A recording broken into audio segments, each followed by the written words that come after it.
Warning: the following broadcast contains strong opinions, playful antics, and controversial topics causing off-the-rails fun. Chances for being offended are higher than average for sensitive people. Viewer discretion is not advised. Live a little and have some fun.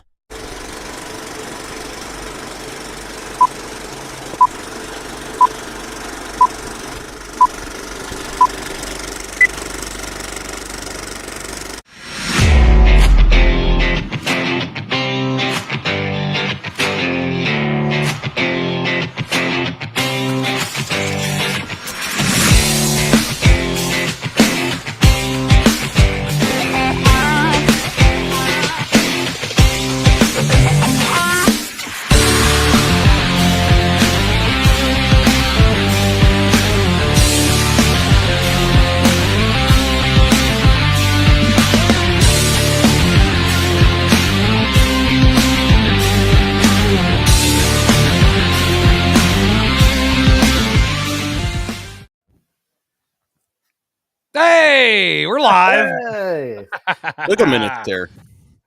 Yeah, I we're know. back. You I thought know. you could get rid of us, but we're back. Yep. We're like a terrible rash that just won't go away. Okay, well, maybe that's a terrible Wow. analogy too. Wow. But oh, hey, guess who decided to join the party? Oh, there he is. There he is. What's up? There's Jarvis.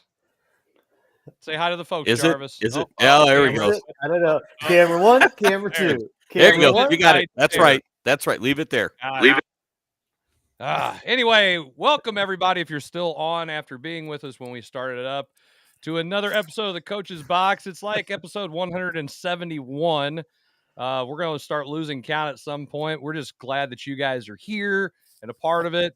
And as you can see, we are virtual again because hey, it's basketball season and it's really busy this time of year. It's So, cold out. I don't want to Just go outside. tad. It's It's going to be 60 tomorrow. What are you talking about? and everybody's now. going to be sick. Right now, it's cold. Everybody is sick. That is no joke right now. Oh, Everybody's sick. Fuck it up, Buttercup. I'm not sick. Hey, I'm fine. I'm getting there. I'm all right. This is why I don't coach in the winter. It's too Oh, cold to be out. What a terrible excuse that is. Let's ignore the fact that I'm not very good at it, but it's too You cold to took be the out. words right out of my mouth. No jokes for you, Jarvis. I took it away from you. I know the only jokes I can get are the easy ones, you know. Low-hanging fruit. That's what that is. So hey, it was a crazy weekend in sports, but how about that college football playoff? Oh, we going right into that, or we Let's going just jump right someplace? into it. Yeah, Jarvis is Hey, here. Zach, So you are come in and you do the topic. know. Oh, wait, no, I'm taking it Oh, over. we were trying to see. No, it wasn't anything like that. It was like, hey, you to make sure Jarvis gets on, and we'll talk until he does. We're getting everybody late. behind the curtains here. It was late Zach, you do practice. the topics, but pick college football playoff. Exactly. Hey, it's kind of like the playoff committee. Anyway, Yeah. I mean, it's kind of what happens. How about that? I What kind of a like led you joke. into that. What a joke. Well, go ahead. Let's since Zach, you're running the topics, college football playoffs. College Go ahead football and playoffs let's bowls. talk about it. Go ahead, All jump right, in there, so give your unless opinion. if you follow sports at all and you live under a rock, I guess you haven't heard that college football playoff and their final rankings have come out. And so they have talked about all the New Year's Six bowls. They've talked about the 4 teams that are going into the semifinals for the national championship. And apparently being undefeated, a Power 5 conference champion, having a better offense than 3 out of the 4 teams, having a better defense than 3 out of the 4 teams is not good enough. It's not good enough to warrant being selected. But however, hold on, time out. However, it does warrant you having a higher rating than the number 1 team all year that has had a 29-game winning streak. So you are not good enough to be into the Final Four, but you are, however, good enough to be ahead of a team that had a 29-game winning streak. So committee members, I don't get it. Well, I do get it. It's all about the money. It's all about the money. That's all it ever will be. Insert, Chris, if you have it, the Nick Nolte clip from Blue Chips. No. It's about money. Because that's all it is. Because it's not about sports. It's not about integrity. It's not about competition. It's not even about playing the games. Herm Edwards, I guess you're rolling over somewhere. I don't know. You He's play not to win dead. the game. I know. That's what I'm saying. You play to win the I game. was just gonna say, when did he die? I don't know. He's I just don't laying know. in bed, just rolling over in his bed. Yes. You play to win the game? Not anymore. Not anymore. Out the window. Sports is different. Sports is different. No, I'm done. I've said my piece. That's it. That's all you've got. There is no more. way. Hey, here's the thing. Like the committee, apparently objective stats mean diddly squat, so doesn't matter. I'll stop. You've said enough, and you were wrong the entire time. But name right. one thing I said that was factually incorrect. They have a better offense. Without their starting quarterback, they do not have a better offense. Injuries are part of the criteria. You can say it's crappy or whatever, but it is significant injuries are part of the criteria. Okay, time out. I'm not finished. No, you got no, hold on. This is how the discourse goes. So he's so good. He's so good of a quarterback that he's going to win the Heisman, right? Oh, wait. No. He's not even nominated. So he obviously wasn't that good of a quarterback. So it shouldn't have meant that big of a deal. And you can't tell me if Georgia would have beaten Bama that Florida State wouldn't have been in the top 4. So I don't want to hear it. It's about dollars. It's about TV ratings and viewership, and it has nothing to do with sports.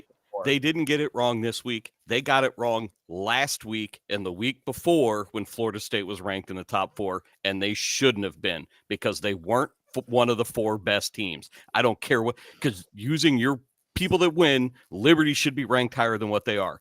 They are not for a reason. They suck. They're not a Power 5 team. I'm not saying they had to be in the top 4, but they should have been ranked higher because they're winning. All right. No, that's Florida not State, at all what you're like just those because kids. Florida State won all of their games doesn't make them one of the 4 best teams in the country. Why? Because they're not. They are. Their offense they is play better awful. than Michigan. They only scored 16 points against Louisville, and Kentucky scored 38. Oh, Kentucky's and also ran in the SEC. All right. They got it right. The 4 best teams Alabama had to have a Hail Mary. Thank you, Jarvis. They got it right. They got it right because his name's Nick Saban. That's the only gosh damn thing that happened. They got the 4 conference champions Florida from the State 4 got best screwed. conferences. Florida State got screwed. No, High five, Jarvis. No, hands. They did not get screwed. Did. They got it right. The 4 best teams are in. So if Brock Purdy goes out, then San Francisco cannot be in the playoffs. They're also not. There's not a committee selecting the players. I know it doesn't matter. That's because it's objective. It's you win, you're in. Okay, then how do you do it objectively? Objectively, in college football, in that sense, what if you have massive tournament? Okay, so stop. Undefeated. Here's the whole. Okay, so what if? What if all 5 Power 5 conference champions went undefeated? Which one gets left out? And then, hey, let's do the freaking obvious and expand it. They can expand it now. This is so stupid. We are at this point. They should have said, you know what? We need to expand it to 6 teams. And then you can have Florida State in this thing. And Georgia, you're telling me Georgia's not one of the top 4? I have a hard time believing that they're not. I still think Georgia should be 5 and Florida State. And don't tell me about quarterback play, because when Alabama won a national title with Greg McElroy, he went 6 of 16 for 50 yards. I don't want to hear about quarterback play. No. You took the integrity of the sport and you threw it in the trash for dollar signs, because that's all it is. Bama's winning the national title. They're beating Michigan. They're beating Texas. They're winning the national title. It's not that hard to do to beat Michigan. Ask TCU. That's the other thing. People last year were complaining about TCU and Georgia in the 5. They played in the national title game. They beat Michigan. They don't deserve to be in there, because what were they? Undefeated in a conference champion, at least conference champion. And what did they do? They won. Jarvis is right. They should have expanded it this year, but if they had to pick 4, they got the right 4. They got the 4 conference champions from the 4 best football conferences. The Big 12 is better. I want to jump in. Yes, it is. I want to jump in. Yes, it is. I want to jump in. How is the Pac-12 better? Hey, they have no defense. You had your say. You had your say. Right. My turn. My turn. Okay, I'm pushing the buttons. My turn. Number 1. He's actually pushing them this time. We go ahead. Kevin is right. Yeah, I know. We're on. Kevin is right about this. There are 5 Power 5 conferences, and somebody in a 4-team selection is going to be out. They've got to pick, and that's what they decided instead of expanding it to 8 or to 12 or whatever, back whenever everybody was pissing and moaning about the BCS and how terrible it was, that how do we leaving the best teams out? And if you don't remember, Auburn got left out. Remember, they were undefeated with Jason Campbell, and they got left out. And everybody was like, oh my gosh, this is a travesty. What do we do?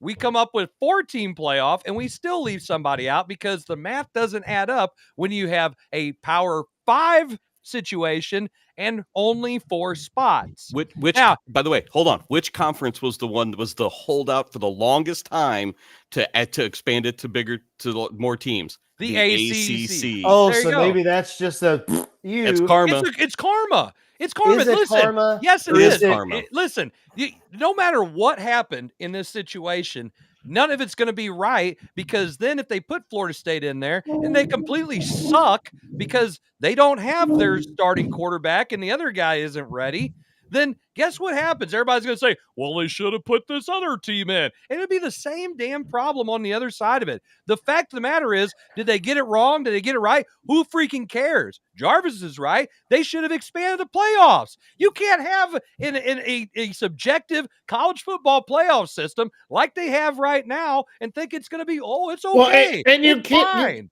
and you can't have an undefeated team not in. I agree with that. And so whether they made the right choice or not, Zach, I hate to tell you, I think they made the right for her. But my argument is Florida State did nothing wrong. They did exactly what the rules said to do, and they are exactly what has put other teams in every other year previous. Except, I don't care if their quarterback got hurt. That would be like Alabama sat their quarterback for a couple games. So don't sit here and tell me that they were great. Oh, because you know what? 17-3 against South Alabama. Oh, that was really good. Oh, wait, how about the Arkansas 24-21 against now he does Arkansas? Research. He does research now. Yeah, it's a good time to do it now. I mean, Alabama again, or Auburn game. Auburn, My God, I'm 30. I'm going to stand by my statement. Auburn could have done us all a favor and knocked down a 4th and 35. You dumbasses! Mm-hmm. Come on. I'm gonna say right now they picked the 4 best teams. Why? Explain to me why. One position. No. Florida State arguably has the best defense nationally. They have the best defensive player that will go drafted. How do you take 3 phases of the game and you're going to go down to one person? It's the most important position. It's the most important, and it's the most important position in all of sports. I hate it, Zach. I'm saying I'm with you on that. They're undefeated, but because it's 4 teams, I'm more looking at Georgia and going, how can they not be pissed? Well, that's what I'm saying. I still think Georgia's ahead of Florida State. I agree with that. I agree with that. I agree that Georgia sucks so bad they dropped twice. Come on. But again, it's a what have you done for me lately kind of thing with college football. And it's been like that for years. It didn't matter if it was the old AP coaches poll, the BCS, or this non-objective college football playoff that they have going on right now with 4 teams. The fact of the matter is it proves beyond a shadow of a doubt that college football needs to expand the playoffs, and they have to do a better job of this because Kevin's right. They have 4 of the better teams. Florida State is not a top 4 team as far as which one's better. Georgia's better than Florida State. But the fact that Florida State is undefeated and didn't make the playoffs is a problem based on the system. They are not the better school over anybody else. I'm just telling you. Even with their quarterback, I've watched enough of those teams, but I still don't think they're one of the 4 best teams in the country. Undefeated or not, I still don't think talent-wise they are one of the 4 best teams in the country. They play in the ACC too, by the way. They sucks. Steamrolled LSU. Steamrolled LSU. Week 1. Who gave Bama. Week 1. It doesn't matter if it's week 1 or week 50. They did what they had to do. And Kevin was saying with the QB. Wait. When did Texas beat Bama? Exactly. So, okay, you just used that argument. So that's crap. That argument's crap. Exactly. Wait, who are you yelling at? You. Chris. Me? Chris? And you. Oh, that well, side of the screen. I didn't. He I just didn't said it make was the first game of the year. It was the second game of the year that Bama lost to So Texas. then, no, you made my argument. So then Bama should be in because that loss was early in the year. It's what have you done for me lately? And Texas Yes. shouldn't be in. It goes back to that. Florida's undefeated. What the hell? I'm gonna You say can't this. argue that. What have they done for us lately? They won. They won. won their Quarterbacks conference. on the sideline. It doesn't They went 3-0 matter. with the backup QB. They went 3-0. It's not like it just happened. I'm They not went disagreeing Trent with you. Dilfer won a gosh dang Super Bowl. They still got the 4 best teams. I'm sticking by it. Who was the Giants? There's backup quarterbacks that have won Super Bowls. Then let them go Jim to the Hostetler. I mean, Look if at it wasn't Philadelphia. for Drew Look at Bledsoe getting hurt, would we Philadelphia. even know Tom Brady? I don't know. We would. Then put Florida State in the NFL playoffs. Then, for all I care. Then put him on the list. yeah. No, he's out. There has Cross been, them there's off the been list. college championships with no quarterback that people have won without a good quarterback. I'm not, but in this, I'm saying that one of the criteria is significant injuries, and an Okay, injury to one a starting versus quarterback. all of the other metrics criteria. that go into Yes. the criteria. One, It's if a you travesty. stack It's and a travesty They that got- Florida State Yes. is undefeated in a Power 5 conference Yes. and is sitting on the sideline I still in think a bowl. I And still I think- hope I don't even remember who they're playing. I hope they crush them. Georgia. I hope they Georgia. beat them. They're I playing hope they Georgia. whoop. I hope they whoop Georgia I like. think we're going to find out when Georgia boat races them. Listen, you old sailor, you. Yes. And then we're going to talk about boat racing. So I'm mad. I'm also mad because of Ohio State and all these players leaving. So then if Mizzou beats them, everybody's going to be, well, they only had to play their JV. Well, that's Mizzou's fault. The transfer portal, Quitters. I know it's a total other subject, but they got let's to do just go something. It's into it. out of Wait. control. It's We're out not of done. control. I'm not done College with this yet. football is out of control. I'm not done with this, okay? The 'Cause NCAA needs to be gone. They suck. It's a matter of time. Listen, the fact is again, you're not wrong. I'm The fact shouting. that there's a 13-0 team that's not in the college football playoffs in the Final Four. But there again, you can't prove it unless it's on the field. This They shouldn't be They did. Stop. They proved it with whoever they played. It's great, but they didn't necessarily play the top teams. Put them all in that field. That's why you have to have an expanded playoff. The whole problem is there's not an expanded playoff to prove who is the best. You have the rankings, and rankings are incredibly subjective. And obviously, you got a committee making, the Mike Leach thing. Mike Leach had it right when he said it. It's like, well, it should be proven on the field, but hey, let's let a committee choose. I don't disagree with your arguments about it. I personally, in the terms of who's better or not, I don't think Florida State is better than Georgia or Why? because listen. You said the best teams. You need to quantify the best teams. It's my subjective opinion. When any team plays another team, who is better? It's great. They are undefeated. I've seen undefeated teams lose. Just because it doesn't they're mean undefeated they're better. doesn't mean they're better, Zach. Right. I'm sorry. So my point is I would want to see an undefeated Florida State play in the playoffs to find out, are you really that good because you're undefeated? Or is this a, hey, you beat some good teams, and I'm not disagreeing with that. But are you still at that level? Did the other teams get better? Or are you good enough to win the whole thing? So because it's a beauty pageant.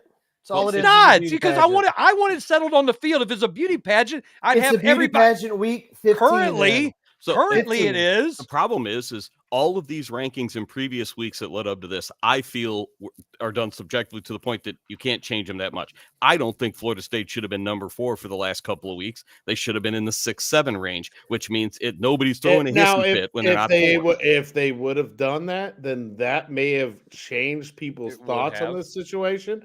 I just think the NCAA should have gotten together and went, guys, we can't do this. We have to expand, even though we said we're not, and we have to. We have to expand this year because there's 5 teams, maybe 6 that we should put in this thing. And I mean, I wouldn't be afraid to, because for them if they would have just said, you know what, we're going 8 teams, and Liberty's in. I mean, I don't know. I mean, Mizzou gets. I'm surprised that at some point they didn't say that, like, hey, we're going to have this tournament. We have the Power 5 conferences, and we're going to have 6. So we're going to have the 5 conference champions from Power 5, and then the best second place team from the other ones. That's a little bit.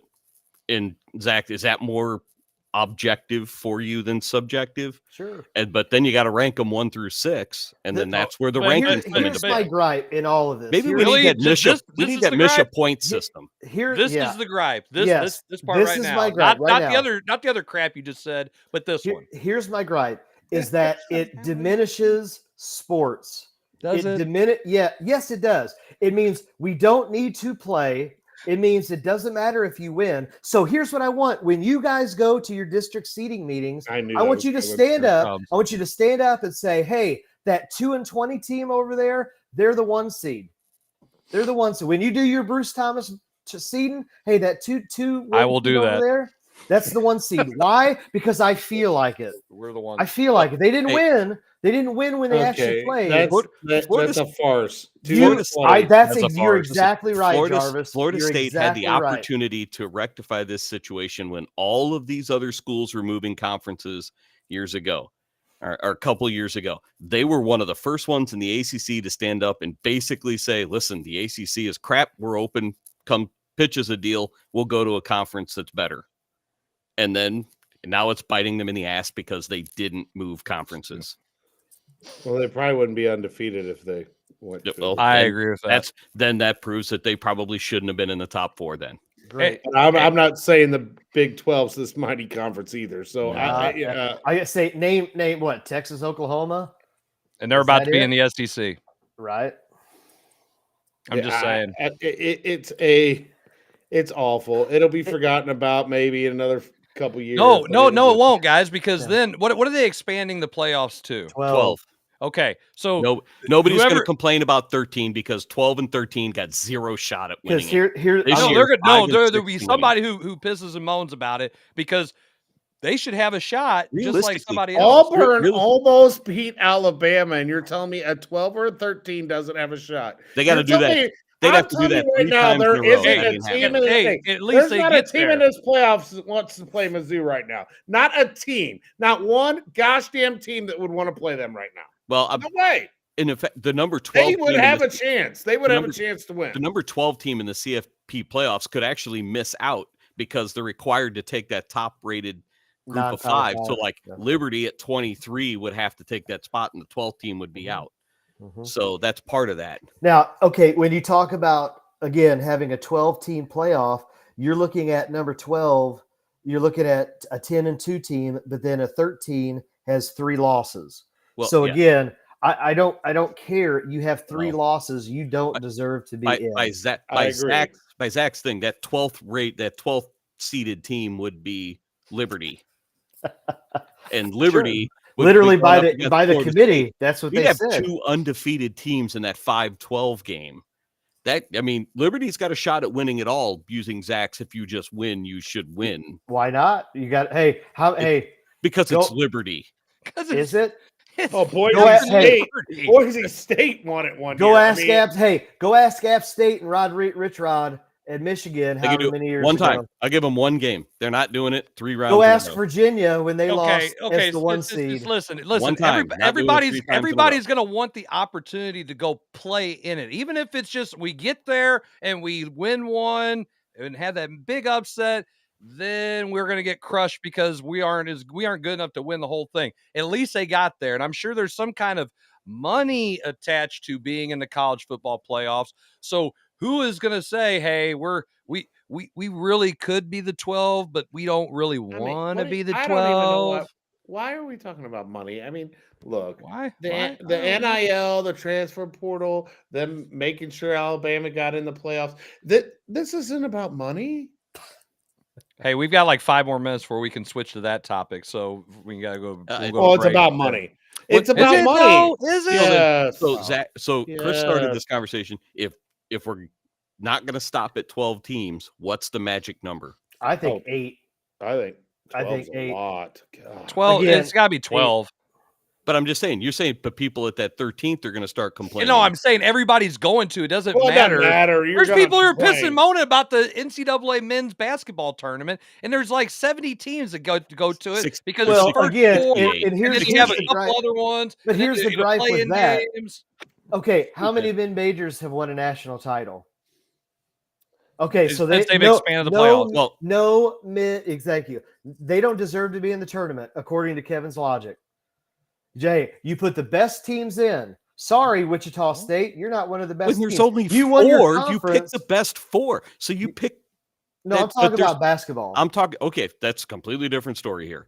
You're talking about your objectivity. They take the conference champions of all of the conferences, and then they are all the at-larges are pretty much all of the major, the Power Fives, and then a couple of others. 3 other teams. You get your 5 conference titles, 3 teams, and that's if they're undefeated. All right, what are you talking about? You talking about football or basketball, Zach? Football. Kevin was we were talking about basketball. Which make up your damn mind. You're like a toddler. Pick one. Come on. I'm not listening to what Kevin has to say. I reject your reality and substitute my own. That's what it is. You're like Oprah, my truth. No. Those are the 4 best teams, and Georgia's better than Florida State. You can't compare anyway. You can't compare the NCAA men's basketball tournament or women's basketball tournament with the college football playoffs, whether it's 4, 8, or 12 teams. It's like comparing apples to Buicks. You can't do it. It's an interesting reference. There you go, Tim. Didn't Ohio State play in the national championship with their backup QB a few years ago? Yes, but their backup quarterback also put up a crap ton of points in the games in which he was playing. Not 16 against a bad Kentucky team. Dude, you are still saying that when freaking Auburn almost beat Alabama. Should have beat Alabama. Auburn's an SEC team. There it is. Thank you, Kevin, for proving the point. Thank you. It is. Yes, he did. So that's Alabama's one of the best. Alabama's one of the top 4 because they're an SEC team. Why? Because the SEC team is a dominant conference football wise. Everyone is scared of Nick Saban. Absolutely. No, everyone is scared of the SEC. Well, not the NFL teams. I'll tell you that. No, Thank you. Not the Dolphins. Zach Thomas is not scared of Nick Saban. Everybody else is. Dude, Auburn is like 6-6, dude. Thank you. They're in the SEC. It took a Hail Mary to beat them. So and LSU isn't very good, but somehow their quarterback's up for the Heisman. He doesn't even have they're 9-3. That's a little bit better than 6-6. Either way, he's okay, but he's not as good as he's one of the best athletes in college football. That's great. I still no, there's no way. He has no shot. And it's a quarterback. Now it's a quarterback award, but we can jump into that another time. But come on. The Heisman's even watered down. It's a 2-man race. Again, yeah, I know. It's money. Hey, you talking okay, all of them. Penix, Indiana, Nix, Auburn, LSU, dude, they're all transfers, right? So if I'm an NFL team, am I taking a shot on all these dudes because they were pretty bad at their other schools? Or is it just the fact that, oh, wait, the roster you have is so loaded compared to the others that you all of a sudden look good in your last year here? I don't know. That's a topic for another day. Well, I'm glad you throw that out there. I hope the dude that's running the ball from Missouri has a better NFL career than all of them guys. We can talk, but Bo Nix, because of the offense he's in Oregon, is closer to being a NFL style offense that he'll have a better chance. So they don't make reads; they have to look at their cards. Yes, so they can't read defenses. Hey, Marcus Mariota should be the starter for the Jets or not the Jets, the Eagles. No, the Eagles. No, that's what they're saying. People are so pissed at the way the Eagles played the other day. They're saying that Marcus Mariota should be the starter for the Eagles. That's how stupid people are whenever you start losing. Hurts has been awful. Yeah, because Jalen Hurts, terrible. Hey, whatever. Just remember the George Carlin quote. That's all it is. Just remember George Carlin. Which one? The one who talks about just think of how stupid. Think of how stupid the average dumb person is. Now imagine that there's 50% of the earth that's dumber than him. Correct. He saw that whole skit is really good, by the way. That's my favorite one. All right, when we come back from our commercial break, which will probably be quicker than normal, we're going to probably jump right into money Transfer. talk. Oh, transfer. Money talk. We're going to Money transfer talk. in and transfer out. Transfer in, Gosh, transfer out. I wish somebody wanted me that bad.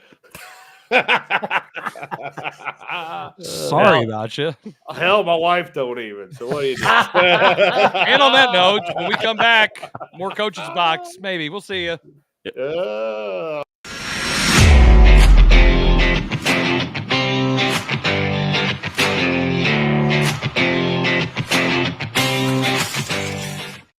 I'm the fourth string quarterback, but due to a pregame meal of all-you-can-eat calamari, now I'm the first string quarterback. But I'm also a transfer student, so I'm a little lost.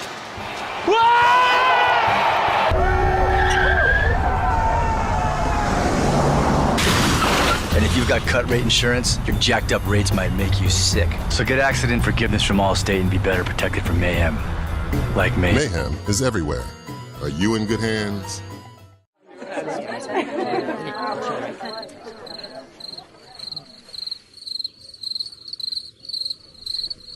Imagine an HVAC as unnoticeable as the air itself. Sounds pretty good, huh? The new Daikin Fit.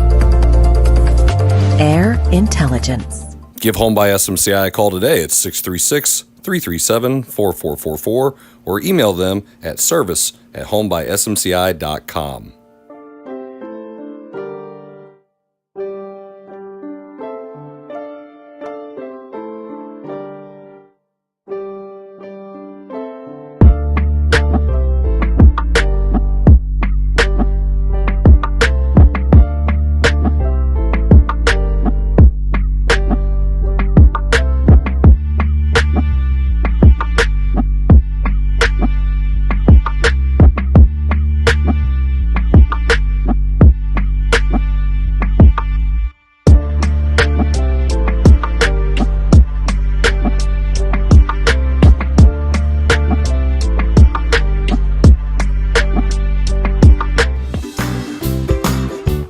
Guys, if you've been in to check out the changes at Case and Buck's Grub and Pub, stop by, check us out. We've got awesome wings, we got great pizza, we got a steak sandwich, a steak salad. Holy cow, we got games, we've got lotto, we've got cold beer, we've got a little bit of everything. Stop by, check us out, check out the weekly specials, barbecue, pork steaks, yum. Harold's Market, thank you, my friends. Check us out. We are waiting for you.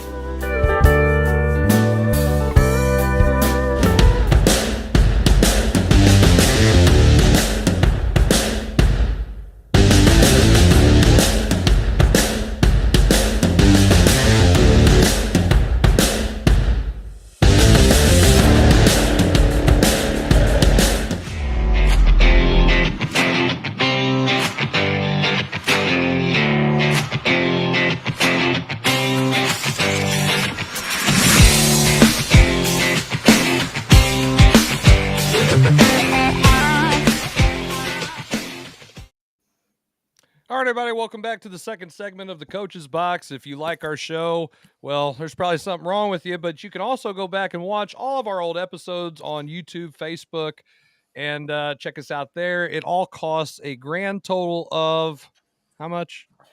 Zero, about as much sense as that playoff committee. It costs $0, as Zach said.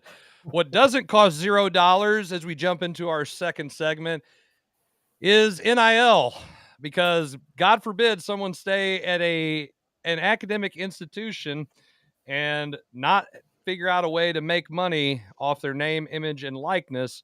So you are up for the highest bidder as a college football free agent. Fellas, let's jump right into Jarvis. I know you are very fond of NIL and the transfer portal. So why don't you get us started, sir?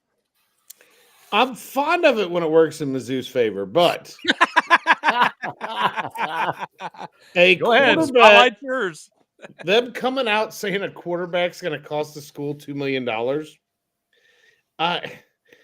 Dude, we got to slow the craziness. The craziness has to be stopped. I mean, it's just it's out of control. Well, I mean, my son's a straight A student, a radiologist, or whatever he's going to do. I don't even know. But I wish he could get some I wish he could get some NIL money because he's a great student. Hey, it's This kind ain't of like about- the program. When's the last It- time 80,000 people went to watch a science experiment? I know it ain't about student athletes anyway. What are these guys taking? Basket weaving? I know there's some of them that are really Underwater taking basket stuff, weaving. but my gosh, the money it's being thrown around. The NIL. I guess you know what the money's was being thrown around anyway before it just was secret. Yeah, I But, know. Just ask Bill Self, in his bags of I know. cash and Hey, but hookers and hey, cocaine. but if you turn yourself it's going up and going up and go. Pandora's box is open. You're not the getting original that genie back in the It's bottle. insane right now. The original intent of 3,000 NIL 3,000 people in it. Yeah. The original ahead, intent of NIL was to allow these players to go out on their own and find a way to make some money off of their name, image, and likeness. That's what it was. What it's turned into is schools and boosters creating these I don't even know what they're called. Signing Collectives. bonuses. Collectives. Creating these collectives and then just handing money to players when they come in. Like all the offensive Brady linemen Cook get this. endorsed right here, baby. Emos. Yeah, Brady Cook Okay, endorsed. so And I think Luther Burden's in on that one too as well. Yes, right. But Luther Burden. what the state of Missouri has done to put them ahead of other states is they are now allowing high school kids to start collecting on NIL as long as they commit to go to another Missouri in-state school in an attempt to keep those kids in state. So like the Brady Cooks and the Luther, baby. Yeah. the Brady Cooks, Show and me Luther the Burdens, money. they could have started collecting this One of the NIL best money movies ever. in Missouri as high schoolers, as long as they were committed to going to Missouri. So I like it. I like that, but the idea of the collectives has kind of gotten away from the spirit of what NIL was truly meant. Okay. How many times we got to let them transfer? Gosh, It should be one, and you get one chance. You want to move, go somewhere else, and then that's it. And then you got to sit out the year. But You got one shot to not miss your chance. one opportunity. Seize everything you ever wanted. everything you wanted. Okay, so herein lies the problem. Okay, you have these collectives, and Kevin's saying in the spirit of things, just like the way the NCAA rules used to be, in the spirit of, hey, you are a student athlete and you're an amateur and you're not going to make money. Money has corrupted this whole situation. It is absolutely. It's not just about them finding, like, oh, well, you're wearing my jersey, I should get a piece of that kind of thing. No, it's actually highest bidder, free agency in the worst possible way for these. I'm telling you, you cannot recruit it. You cannot coach it because you piss off a kid and he is gone. And it's like, wait a minute, I'm trying to coach you up to make you better. No, I don't like you now, so I'm going to go over here. Hey. And what are you doing at this point besides you just have a smaller, like sub level? It might as well be semi-pro football at this point. Sure. It's what it is. That's all it ever was anyway. Well, I mean, to a minor degree, leagues yes. for the pros. But you know whose fault this is? It's the NCAA's. Yeah. Because all the NCAA had to say is, hey, I take it back. We will collectively bargain, and whatever profit that, let's just say, Michigan makes off of all of the jersey sales and all of the apparel, all it had to be is, we're going to give you a fraction of that profit, and then you guys can take it and you can disperse it to all of your student athletes however you see fit. But here's the thing. It wasn't the NCAA's fault. Okay. It's EA Sports and Ed O'Bannon. That's whose damn fault it is in this whole situation. Ed O'Bannon, the only guy. Hey, it is his fault because he goes, you know what? That guy looks like me on this video game. And EA Sports is the one who started this whole thing about name, image, likeness. And if they wouldn't have done that and made the best college football and the best college basketball video games, this crap doesn't happen. Ed O'Bannon doesn't go, man, I want my money. Take them to court, get some other dudes to do the same thing, and they passed that law. But you're right. When they did, the NCAA, before they actually made the ruling, should have sat down and said, okay, here's what we're going to give you, and try to slide a deal over there to keep this from getting out of control. I know everybody, all these people who are pro college athletes making money, they are all about it. But what nobody's getting is that there is a complete and utter breakdown that's about to happen. You said Pandora's box. It's a nuclear ticking time bomb that's gonna go off, and this whole thing is out of control. Jason, you're right, and it's about to blow up. And when it does, we're done with college sports. It might as well be minor leagues. It might as well be. It's over. It's over. It's over. It's heading that way. I mean, it's just crazy. It's crazy to me. Well, and you talk about it, and Kevin sent us this. This is even trickled down into the high school level. You talk about transferring. So we can kind of piggyback off of this and talk college and high school. So Kevin sent us this. It's from the Oklahoman, and it says, the new era is arriving for transfers in Oklahoma high school athletics. The Oklahoma Secondary School Activities Association Board of Directors approved Wednesday an exception that will grant one free transfer to any high school student who has established athletic eligibility at an initial school. This is an exemption to Rule 8, which states a student must wait 1 year from the first date of attending a new school before gaining athletic eligibility unless a hardship waiver is granted. The free transfer means a student can change schools once without sitting out or moving into a new district, and no hardship waiver is necessary. Let's discuss, guys, because I've got my opinion on it, and you all go. I think it's going to be coming down the pipe anyway, as soon as if school choice ever comes into play. Open I enrollment. think they're going to have for open Missouri. enrollment, whatever it's called, for Missouri high schools. It's going to be something that we'll see more. I actually kind of applaud it. I think it kind of takes away some of the nefariousness of doing all of this. But it still allows for the hardships of if full family moves and all those other types of things. But it kind of takes that back room dealings and says, all right, here's your shot. Go do it. Hopefully it works out for you. If it doesn't, guess what? You're screwed. So I want a good choice. I want to put all of you head coaches on the spot, and I want to get the head coaches' opinions. If that involves your program and your players, let's just say it's in Missouri, that's transferred over. Do you like it? Do you dislike it? And why as a coach? Go. Because then I want to give my opinion at some point, but go ahead. I'd be okay with it because it's just what the rule is. If it comes, I'll probably get some good out of it, and I'll probably have some bad out of it at some point. But it's going to happen, and this is coming from a private school guy who kind of gets stuck in the middle of kids not being eligible for things from time to time. I've had maybe like 3 or 4 in my 16 years as a head coach of kids that would transfer in and help us right away. So it is what it is. And, the transfers giveth, transfers taketh away. So, Jarvis, you have this big grin on your face, and I'm kind of curious now. Next, I plead the fifth. I don't like this subject. Yeah. I mean, If you're a public school guy, this probably isn't one subject that, some public school guys would be for it, I'm sure. Open enrollment, go wherever you want. Well, I will say this: as the private school in this, and what I'll say is it doesn't always work out every time. Sometimes those kids transfer into us; they still have to pay tuition, contrary to what popular belief is. They still have to pay tuition, and then at some point, the family doesn't like how something goes. Guess what? They've got their one free transfer. As soon as they transfer back, you got to sit the year. I think so. There is some part of that I understand, but there is it doesn't just because it's going to a private school doesn't mean it always works out for them. No, I've seen a couple do that route and then come right back. So, I don't know.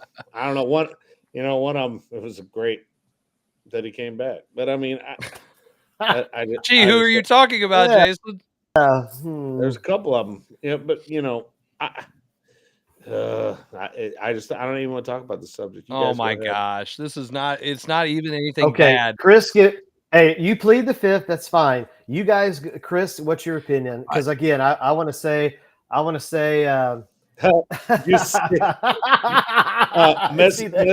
Maloney there is she's got me. I think that's Maloney there. Don't comment, Jarvis. You'll get fired if you fall on the side of parental choice. That's funny. Go ahead. We're moving on. All right. Well, here's the thing. Okay, at the end of the day, it's just the same as we said before that you couldn't make money as a college athlete and all this stuff. There was rules against it, and people find ways around it if they really wanted to do it.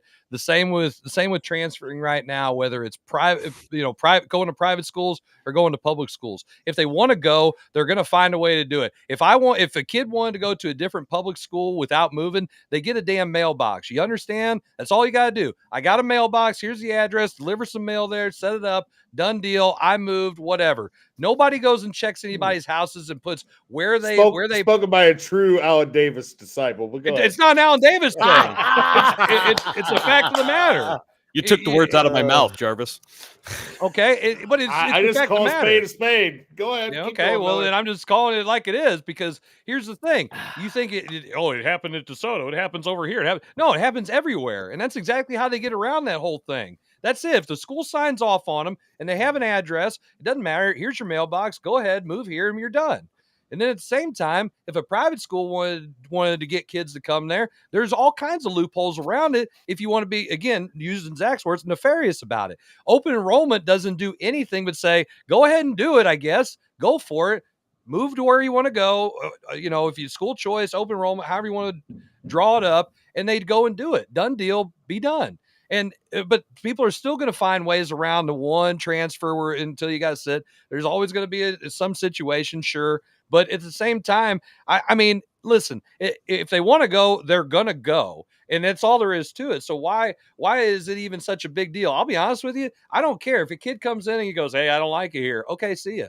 It doesn't bother me. I don't have any problem signing off. You're going to have realistically, when we're talking about open enrollment or school choice or moving and how this affects athletics, this literally comes down to, at most, I would say 6% of the population. Because if you have the means to do it, you're going to do it. And if you waited for this, you'd have already done it anyway, because they would have found a way to do it. So if player A wants, I'll use this example. You live in Festus and you want to go to Fox, okay?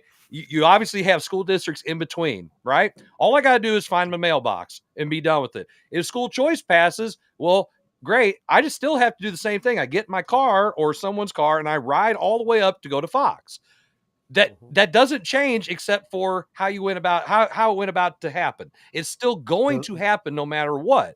The point I'm trying to make is the people who have the means to do that, to go where they want, they have the money to be able to do. There's transportation. The free transportation doesn't come pick you up on the yellow bus. So or you can provide transportation. I mean, okay, but that's great. That's still money. And is the school spending that money? Depends. I don't know. What I'm saying is you're talking about these 6 to 7. Yeah, we really provide transportation to go pick up kids illegally? Get out of here, Jason. That's stupid. Not illegally. We go do it because they're in our damn parish. That's why they're in that parish. They're in our district. I didn't say they weren't. I'm just saying that you drive a bus to go pick them up, so they have transportation. I'm talking about if a kid wanted to go from public A to public B, and there's districts in between because there's school choice, then they're still going to be able to do it. If they don't have the means, they're not going to do it anyway. So you're talking about a smaller part of the population that this affects. Neighboring school districts, sure, there might be a couple of them here or there that switch and go to here because they want to. But at the same time, it's not gonna be this massive thing. It happens one time and that's it. That's it. It's not gonna be as big of a deal as everybody says, in my opinion. I think right away it will, and then it's gonna be like, okay, if I want to go here, I'm gonna go here, just like they do now. Nothing's gonna change except that we don't have to be so damn shady about it. All right, so here I'm going to piggyback off of what everybody said, and if that's Miss Maloney that's commenting, I want to say hi. Your children are absolutely wonderful to have in school. I appreciated having them. They were wonderful. I hope they're doing well. Here's what I'm going to tell you. Okay, I liked having them as athletes. I mean, Mikey, James, they were all Doug. They were all fun to have. But go ahead, yes. So this goes into the point of why this even happens to begin with the comment of, as a parent of many athletes, I'm not going to lie like that. I'm not going to teach my kids to be dishonest. So that's kind of where we've gotten. There's not, with this, but this not whole everyone's like that. transferring. Not everyone's like That's that. my point. That's my point, is that because of the human condition, this is what it has evolved into, or I should say devolved into. Now, here's what I'm going to say as a parent of a teenager. Okay, and you all have kids, and Jarvis, you know, you're all on the spectrum here with your kids, and age range. I'm glad you cleared that up for a second.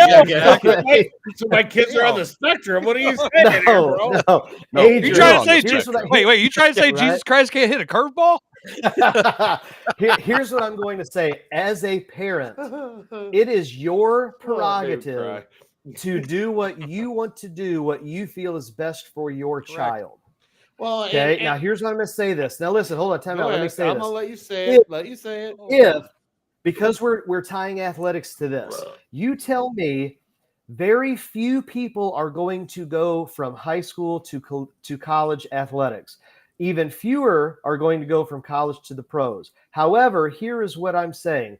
If there is a minuscule chance that a child has an opportunity to go from school A to school B, public to public, private, public, whatever, and it gives them a potential opportunity to not live in poverty for the rest of their life, to attend a university, to get a degree, to better themselves, then I am all for that. And if as a head coach, that means that I lose that player, then you know what? So be it. That's better an opportunity. That might possibly be down the road of connecting the dots, an opportunity for a generational change. And is that not what our job as educators are? Is that not what you guys are teaching as head coaches of a program? So to me, if that gives a kid an opportunity to be a part of a program, and look, we talk about mental health and all of that, even some that say, hey, I could be a part of this program and it helps me get through my day, then you know what? How are we not saying that's not better off for the kids? And we hear it all the time, and from our end, and it's a parent's like, well, my kid's not happy. We want to try something different for them, but they got to sit out a year. So I don't think we're going to do that type of thing. And I'm like, man, that's 8 weeks of games that 10, 12 weeks of games, or that you're going to let affect the decision of the mental health of how that's going to work. I hope they do. I hope your child figures out what they need to, and you guys as a family, and they thrive wherever they're at. That's all I really want. I said, but man, I've never been really big keen on letting a small section of someone's life deciding something much larger moving forward, going either way. And we've had kids that have said, hey, I've got to go over here. I've got to leave Pius. We're going to go over here for, they need a little bit more of this or something like that. And I'm like, I hope they do really well. I really do. And if that's where they have to be to get that success that they need, then go do what you need to do so that kid can be successful 20 years down the road. That might be how you are, Kevin. I realize that. That isn't how everyone is. Yeah. And I get that, and I understand it, but I can only speak for me. My kids had choices, man. I mean, my ex-wife's a teacher. I'm a teacher. We both have our own houses too, so we can both live in other districts. We can, my kids went to Herky because I work there. We don't live in Herky. Now, if I was if something would have happened like in the middle of this, or if something would happen tomorrow, and I couldn't be a Herky employee anymore, I would find a way that Jill's going to make it through the next year. I mean, that's where she's at. I'm not going to let something that happens to me affect her. And there's ways that I'm going to be able to do that, even if I didn't have to move, which we can say what you want. I'd find a way. All right. But why are you doing it? What's your motivation? Your motivation is for your kid. Yeah, it's for my kid. And I can't be on I'm not a school choice guy. I'm not. And I just, some schools are going to have an advantage when it goes to school choice. I mean, you're going to say, look at this, look at our facilities, look at this. Well, look at our academics. Look at our ACT scores. Look at the scholarship money that our kids get. It's whatever your motivation. So, like, Jarvis, you're talking about that. I mean, in my situation, just because at some point I want this on the internet. So at some point, if I ever go interview at another job, he could say, no, I said this way back when my wife and I, when Mandy and I, before we ever got married, we sat down and said, what are we going to do when we have children? I said, well, I'm going to be a public school teacher. She said, I was homeschooled. We're homeschooling. I said, no, we're not doing that. So we compromised and we said, we want a Christian education. We're not Catholic, but we want a Christian education. That is what we value. And so when it came time, we were like, hey, this is where Ethan is going to go. That was our choice that we made before he was ever born. And it just so happened that it happened to work out from a professional standpoint. I mean, for me to slide over. Went to public education, though, right? Right. Mm-hmm. Well, and we're in the same boat. My wife's a public school teacher in a neighboring district. Only place I've ever taught is at Pius, but we're both Catholic school graduates, and that's what we both wanted for our kids. What I'm really anxious to see what happens with school choice is what happens to the smaller school districts when it comes to them having to I hate to use this word, but I can't think of another one, recruit students when it comes to the neighboring larger districts. Are we going to see a lot of smaller districts end up having to gobble up or combine in order to be able to kind of have that more diverse type of thing? So I've experienced this, but not so when our 7 had a choice, when our 7 kids had a choice, right? That was me. Our 7 kids had a choice of a high school. And I worked at Crystal. And dude, what did we do? We were one of the first schools to put in a turf football field. We were one of the first schools that I mean, when the R7 students came, we put on a show, bro. I mean, hey, that's one of the reasons why I went to Crystal. You come to Crystal, this is what you're going to have. This is what you're going to get. These are the, here's the advantages. Opportunities. Here's the opportunities. Here's the opportunities you're going to have coming here. Blah, blah, blah. Dude, I was the big, dude, look, we got this. We got that. We got this. It's, we only have 15 kids in a class, or we only have, dude, I've been there. So schools are going to have to start doing that. It's going to be like the NIL. Well, but here's the thing about Missouri that's different than other states right now too. We have some of the smallest numbers of kids in school per our schools. Missouri should have consolidated school districts so many years ago, and it would have fixed a lot of their problems. And whether it's the political part where you wonder, like, why is a school doing this and that? Or why are they more focused? It comes back to money. Who gets the money? Okay, but that's what I'm saying. If you have a bigger school, it's like the same reason. Like everybody, there's going to be there is politics involved with larger school districts and school boards and decision making, and I get that. And there's politics everywhere. But coming from a place where it's a small town and everybody knows everybody, and there's at least 4 board members that you might be related to just because, guess what? I mean, things get done a certain way because that's who runs the show. In a larger district, there's a more diverse group of people running a school district. That I remember going and sitting at the one of the Fox school board meetings that we had to do for my master's class, and I'm like, holy cow! Like these people, they might know each other, but you can tell, like, before the meeting even started, they're all talking to other people. They're not standing around with each other. You probably had the Seckman crowd over here. You had the Fox crowd over here. I mean, like all 7 people were just in their own little group of talking to different people, and it's like, wow, this is really weird. But you have a different diverse area of people to draw from. You have more people to draw from, so it's not the same people running the show in these larger districts. My point is the consolidation of school districts would have really helped us. So Missouri is behind. So school choice, yeah, it might have a big impact. But they really need to do something about it because some of these schools just don't have the financial Well, dude, resources to take care of their kids. Here's a perfect example. You know, Crystal doesn't have much of a population, right? We're you know, and landlocked and all of that. Landlocked, all that. I live in Crystal City, but anyone that lives where I live, they go to Festus. But we pay Crystal City water. Everything I have is Crystal City, but the school. If and in Jefferson County is one of the worst. You know where Sugar Springs subdivision is off of Platten? Yeah, it's right off Platten Road. Those kids go to DeSoto. How the hell does that make sense? Kids, the districts here they're stupid, dude. Behind Quick Trip, that's all Herculaneum. The Prairies, that's all Herculaneum. But they go to Festus. The DeSoto city limit sign is in Hillsborough School District.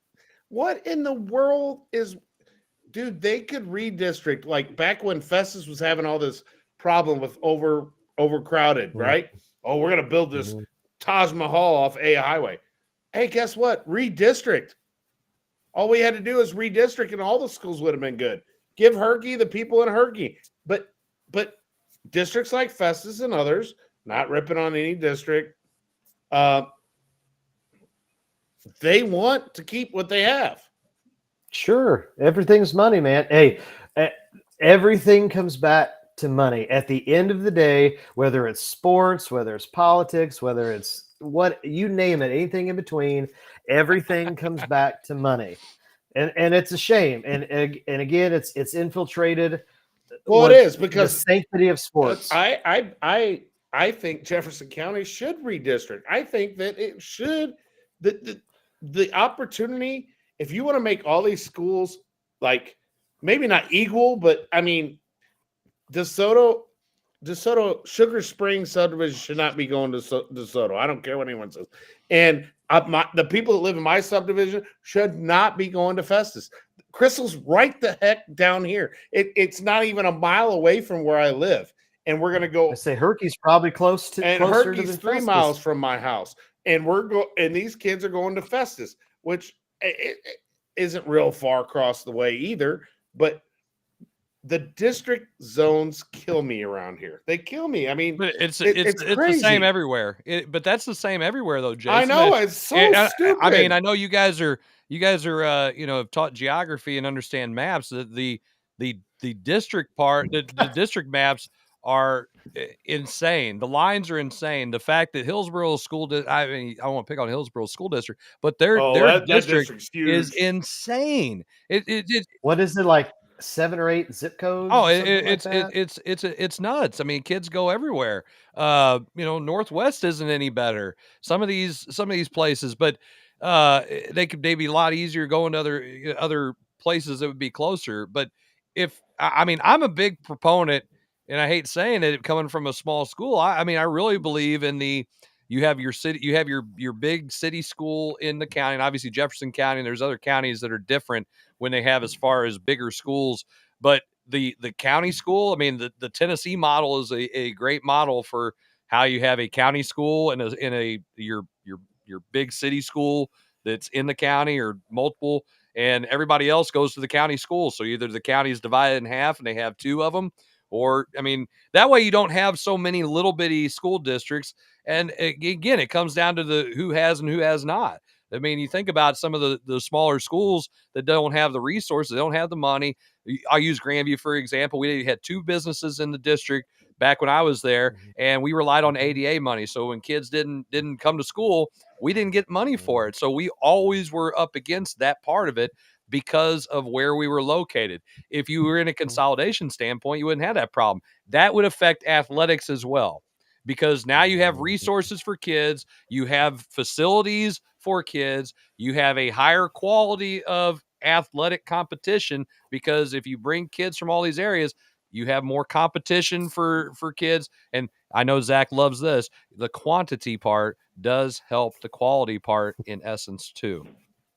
Well, and hey, for teachers and coaches, it's the flip side. You consolidate, all those coaching gigs go away. No. Coaching gigs will always still be there. There's still people who need coaches around, and nobody wants to do it. And I was gonna say, dude, I mean, I know. Well, if you went from 4 high schools down to 1 high school, there's only going to be 1 head coach. Okay, but there's still so 3 dudes are out of a job. There's still coach.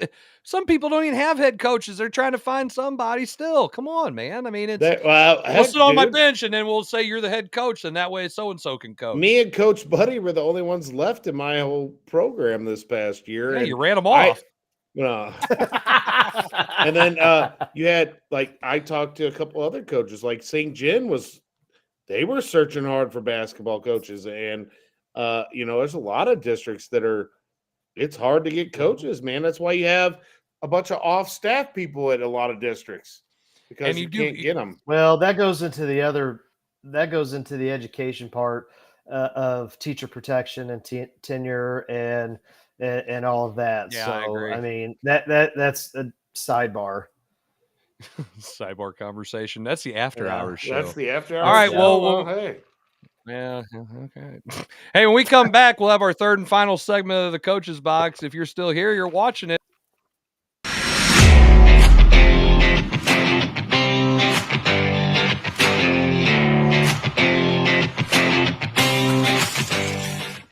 I'm the 4th string quarterback. But due to a pregame meal of all-you-can-eat calamari, now I'm the 1st string quarterback. But I'm also a transfer student, so I'm a little lost.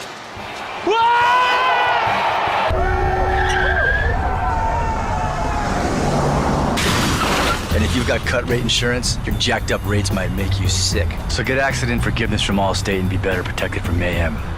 Like me. Mayhem is everywhere. Are you in good hands?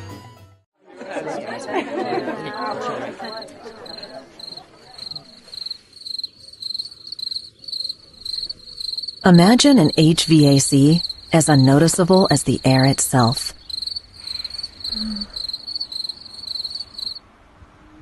Sounds pretty good, huh? The new Daikin Fit. Air intelligence. Give Home by SMCI a call today at 636-337-4444 or email them at service@homebysmci.com.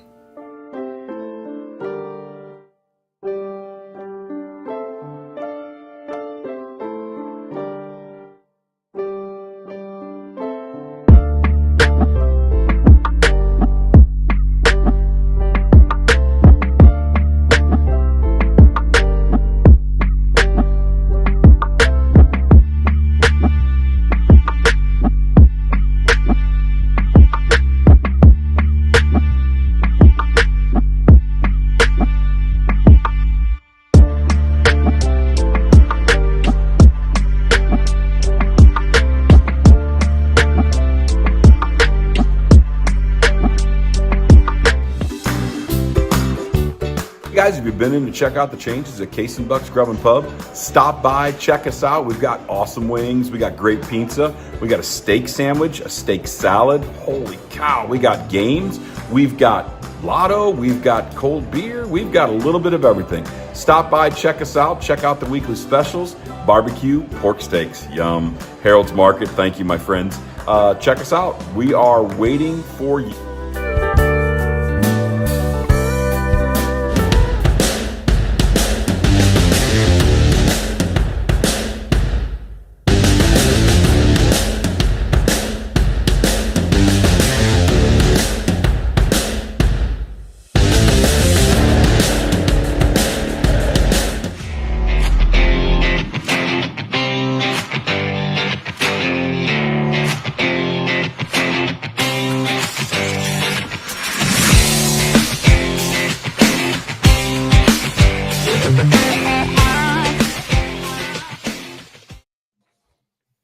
All right, everybody, welcome back to the third and final segment of the Coach's Box. If you enjoy our show, you don't like our show, you're a fan of our show, you hate our show, if you would like to make comments and tell us how awesome you think we're doing, or if you want to be a hater and troll us and make fun of us, that's great. Go ahead and do that on our YouTube and Facebook page, and it's all for free. We encourage you to do that. You can also listen to us on Apple and Spotify as well. And you can do that for free. And we like to give our content out for free. We also have a couple of great shows on the move with the Caravan Sports Preview Show with Jim Powers, which is usually weekly, depending on Jim's big time schedule. Notice he's not here because he's hashtag big time. And you can also check out the Nova Nation podcast with Rob Logan. And if you're a big fan of Villanova hoops, they also talk about the state of college basketball and the top 25. We have a lot of really good conversation there. And him and Chris do a really good job. They are consummate professionals, unlike our sorry asses. And you can tune into that. That's also for free. And by the way, if you are a fan of sports cards, you can go to the Whatnot app and you can go check out one of the fans of the show, Eddie Moreno. He's going to be doing a card auction tomorrow. Yeah. They're going to do a hockey break. You should definitely check it out. Yep. If you're more interested in that, we might actually be posting some stuff about that on our Coach's Box Facebook page and our Twitter account as well. Yeah, go ahead, Zach. Yeah. I was going to say, you talk about that. That was kind of our generation growing up collecting cards. It's back around again, baby. And it is some high dollar stuff. I know, just in some of the different breaks that they're going to do, which is kind of picking out different cards and different teams. There's some cards in that break that might be $500, $600, $700 worth. So check it out. If nothing else, might be a chance for you to make some easy. Yeah, go ahead, Jay. Oh, I was going to say, while we're giving all these shameless plugs, I just wanted to wish my oldest brother, David E. Jarvis, fan of the show, a happy birthday. So it's my brother's birthday today, the oldest of the three jugheads, and the one with the biggest jughead. And is he the original? Is he the OG? The OG, the original gangsta. But yes, and I just want to wish him a happy birthday. And I'm lucky. I got two brothers I'm really close to, and he's one of them. And even though sometimes I want to kill him, but most of the time I don't. So happy birthday, bro. We got to get him back on the show. Yeah, I agree. We need to bring him on, especially if we're doing it like this. He may have a computer, I think. Does he know how to use technology? I know some of you guys struggle with that. I think he works at home now, so yeah, he knows how to do technology, and evidently your guys' technology guy does not know how to do technology because he's not out here. Well, Kevin's unfortunately he just sent a message saying that the entire whole neighborhood's internet went out. Hey, I'm right down the road from him. Yeah, so I was gonna say, and Zach's good. I think he's full of it. Are you sure? Maybe the Christmas lights. Maybe the window was open. Maybe the window. But hey, it's funny. We kind of brought that up real quick. Talk about the difference in generations, like with sports cars and stuff. And Zach will tease me. We have these conversations at lunch now. Apparently, it's I loved sports cards. That's one of the reasons why, being where I'm from, you had an opportunity to learn about the game. Even basketball teams and baseball teams and football teams, I would read the back of cards and learn everything about these guys. The draft order. Sometimes I would arrange my cards by the draft order just because I was like, it's interesting to me. So I went to my parents not too long ago and I brought all my cards back to my house. And so I have a closet right down here in the basement. And I oh, wait. It's not under that hole in the ceiling, is it? By the way, there's no hole in the But this is where the show started. It is. I got a little street creed right down here. Anyway. You got some credit. Yeah. So you go over here to my closet. I have my parents, they would buy me a set of cards every year for Christmas. And from 1985 or 86, I have every Fleer set of cards from 86 to 2000, 2 or 3 or 4 or 5, something like that. Cards. It sucks that my parents decided on Fleer because Fleer was one of the lower end. If we would have done Tops, Upper Deck, I think I'd have a lot more money here. But I have so many cards here, so many. And if I was patient, I'd go through and I know Ryan Dickerman head baseball coach at Herky. He has sold a ton of cards on the internet too. Like cards are back in a big way. It's crazy. I kind of like it though, because it's. I will say this, and again, we talk about Zach will laugh and Kevin will laugh when he finally gets back on. But the thing is there was nothing like opening a pack of cards and seeing what you got. I don't know. Heck There's just no. something about Nothing it. like it. I still like it. Kind of like Christmas. Yeah. Like, what am I gonna get? What am I gonna get? Like the other day, I was at 7-Eleven. I'm like, and the DeGears from Crystal, they run 7-Eleven. Good people. And I was like, dang, I didn't buy it. I almost did, and my cheap ass said nope. Nope, that could buy Weston a Powerade or something, And then I bought 3 from there the other day. I bought 3 packs. Oh, did you buy cards from 7-Eleven? I did. Dude, I walked. They have they're right up front. I'm like, like, hey, I was like, oh, I didn't buy them. I did, and I'll tell you what though, it's been kind of fun because I got out of it and I stopped collecting, obviously, and stuff, but then now it's like Zach said, it's come back around and it's big time. Hey, a lot of money. you want to talk about a guy who collects? Eddie Moreno is a card collecting fool, and I'll tell you what, it's been nice because then it's something like, I'm not like, I like cards too, and it's, oh, you do too. I mean, it's just really, we sat. Did we just become best friends? I mean, today, I guess it was today or yesterday, I can't remember. It was sitting around lunch table, and we're all watching card auctions on our phones. Yeah. And so we're talking about, it's like, oh man, what's he gonna get in this one? You're just watching him open packs, and it's like, oh, should we bid on that? Should we bid on? And it's like, oh my gosh, this is really addictive. So I mean, to me, I'd rather watch that stuff because it's kind of a connection with how I was when I was a kid, and that's right. Yes, there's nostalgia, and then of course they looking up, finding those old cards that that they sell singles and stuff and not the packs, and seeing those, and it's like, oh my gosh, that card right there, somebody's not gonna, oh, okay, I'm gonna get that for $2, and that's like a steal. Someday, hey, I might grade it out and it's gonna be worth something. And I don't know. I mean, I just enjoy it. I think it's cool though that it's back and kids are starting to collect. My and then, brother, of course, all of us are.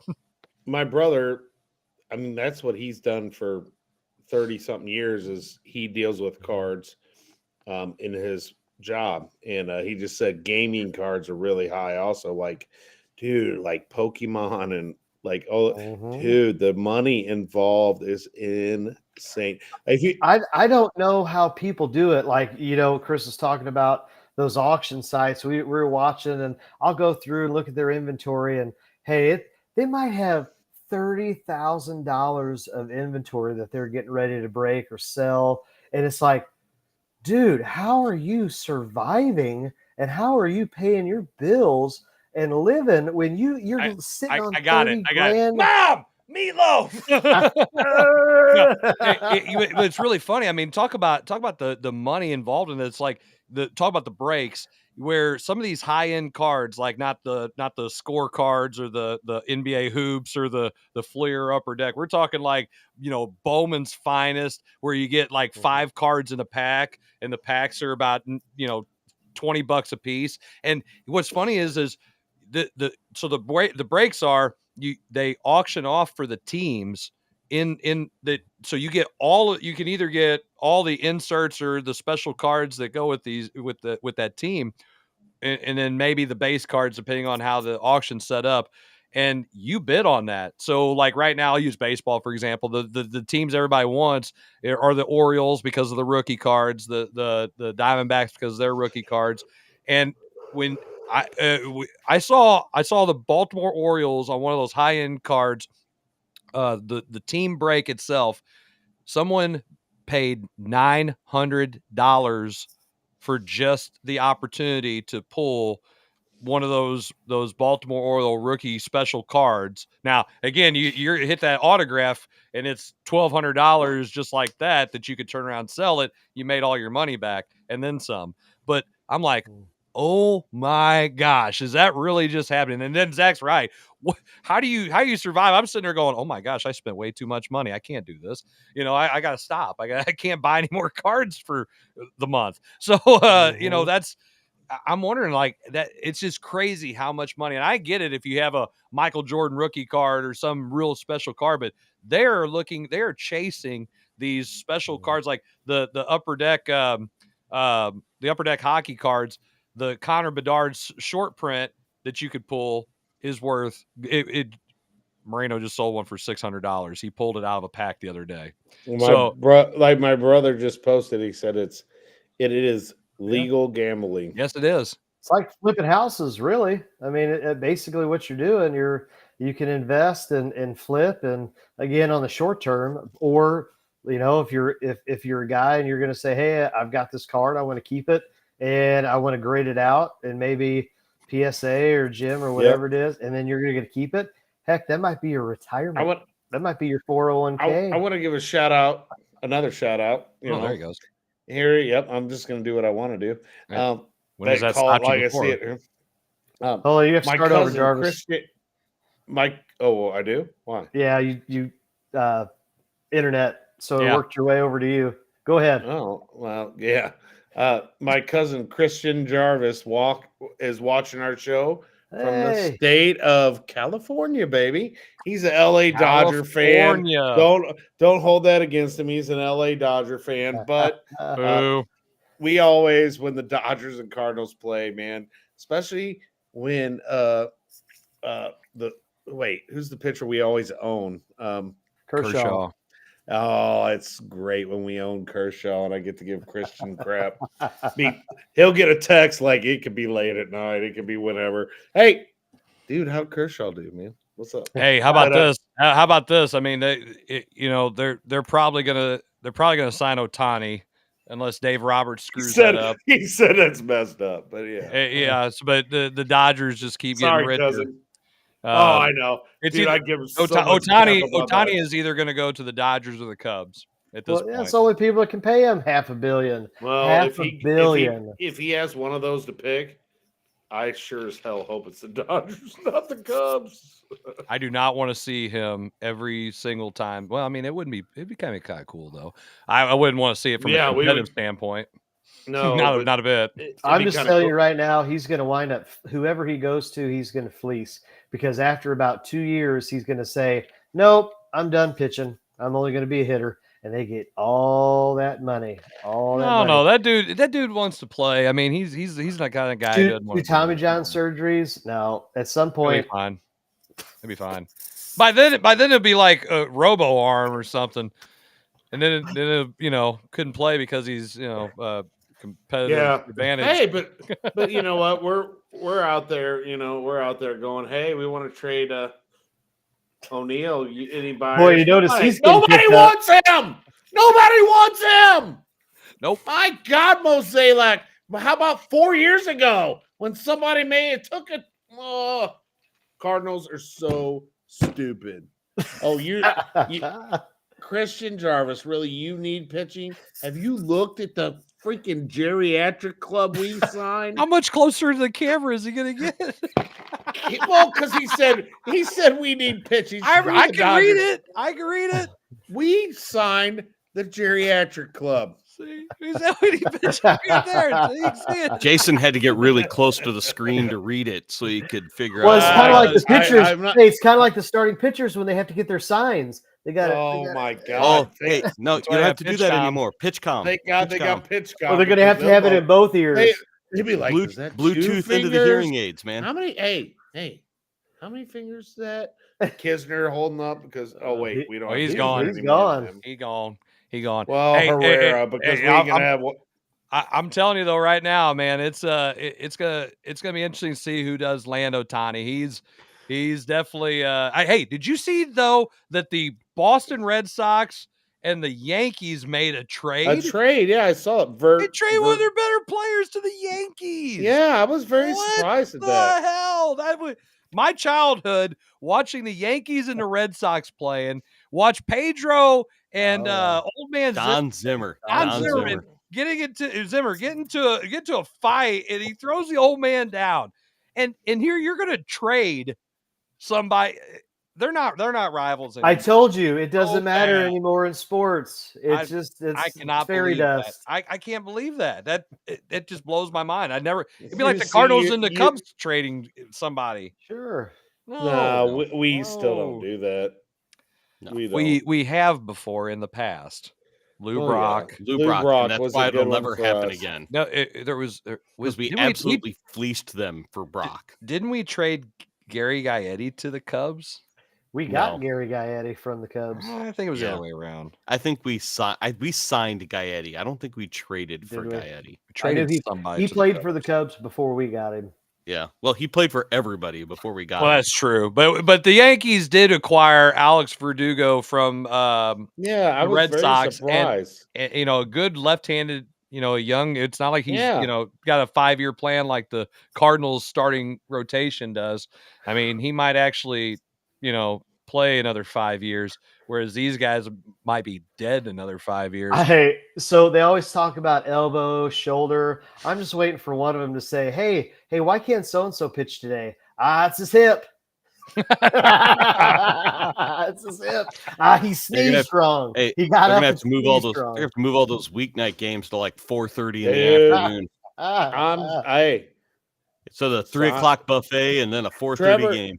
Trevor Bauer looks so good on the Cardinals right now. Right? Sign that dude. No. Hey, if nothing else, think about it. You got Lynn, you pick up Bauer, you change that clubhouse culture. I'm sure Gibson or whoever else we got, maybe even Sonny Gray. There's some Bulldogs in there. Lynn is he's a Bulldog. I know, that's what I'm saying. Lynn's You change the culture. Yeah. You change that culture. Hey, I go back. Kevin said it. Go back and get Joe Kelly again. He has no problem throwing at somebody's head.